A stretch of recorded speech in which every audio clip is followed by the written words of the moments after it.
Anansi and the wisdom of the world. A long time ago, all the wisdom in the world was kept in a big pot. The gods had hidden it in a safe place, and no one knew where it was. But Anansi, the clever spider, wanted to be the wisest of them all.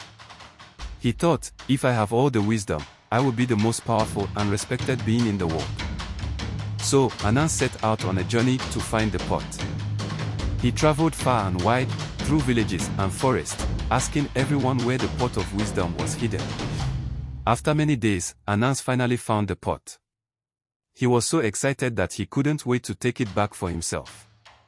But Anansi didn't want anyone else to get hold of the wisdom.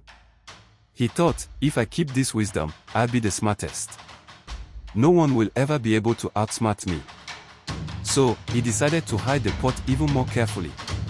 Anansi tied the pot to his back with a rope, thinking that this way no one would steal it from him.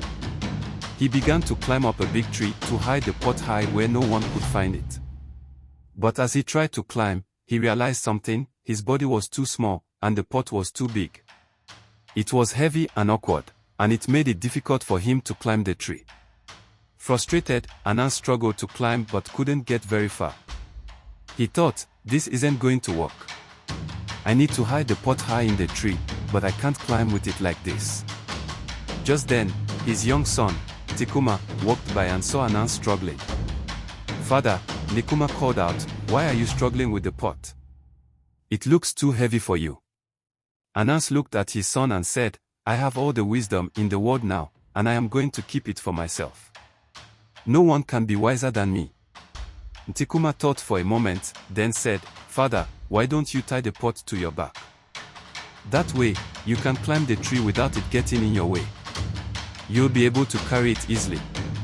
Anansi thought this was a brilliant idea and quickly tied the pot to his back with a rope. With the pot now secured to him, he began to climb the tree once more. The climb was much easier this time, and soon he reached a high branch, far out of reach, and tied the pot there. Anansi felt very proud of himself. No one can steal it now, he thought. I am the wisest of all. But then, as Anansi sat on the branch, admiring the pot, Tikuma called out again. "Father, why do you want to keep all the wisdom to yourself? Wisdom is something that should be shared. If you keep it all to yourself, it won't do anyone any good." Anansi laughed at his son. "You are too young to understand, Tikuma. This wisdom is mine alone. It will make me the wisest, and I will be respected."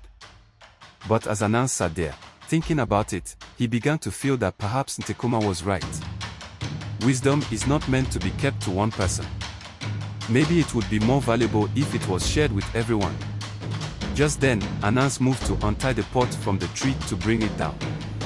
But as he did, the rope slipped from his hands, and the pot fell to the ground with a loud crash. The wisdom spilled out of the pot and spread into the world. The wisdom spread far and wide, and from that day on, people began to share their knowledge with one another. Anansi, though still clever, realized that wisdom works best when shared. By trying to keep it all to himself, he lost it. And so, Anansi learned that wisdom, when shared, brings strength to everyone.